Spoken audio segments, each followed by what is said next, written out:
guys! Today is the day 1 para mag-buy and sell tayo.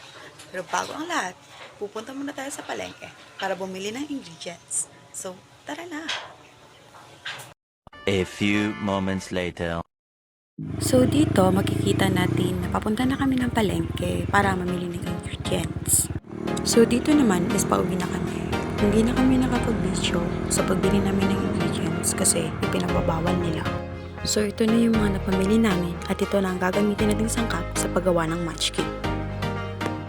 Ang una natin gagawin ay i-open muna natin yung Graham Crush.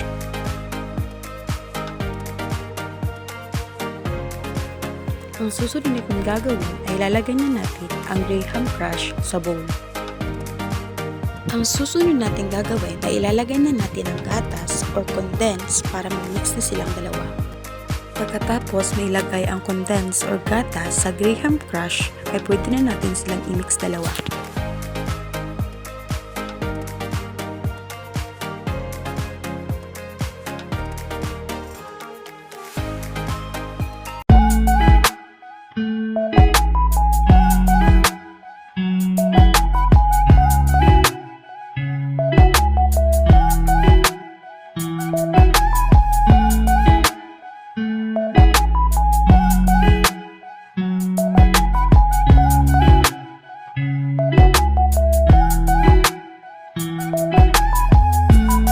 Dito naman, i-open na natin ang marshmallow. At ilalagyan na natin sa lalagyan. Dito naman, nilagay ko na ang sobrang Graham Crush natin para gamitin pang-coat sa gagawin nating munchkin. Ito na ang mga sangkap para makagawa ng munchkin. Ang unang gagawin ay kumuha ng munchkin na minix natin ng with condense at ilapat sa kamay. Disclaimer, manghugas ako ng kamay bago ko ginawa ito.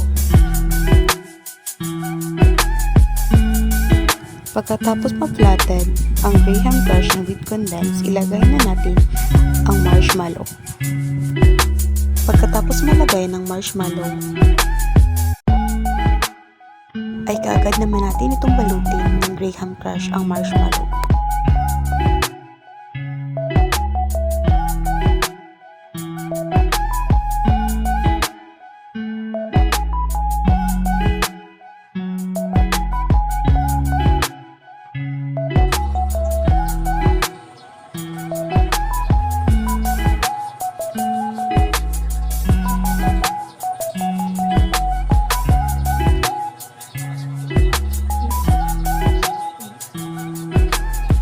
Pagkatapos balutin ng Graham ang marshmallow ay ikot-ikutin kagaya ng pagpapaikot niya sa'yo.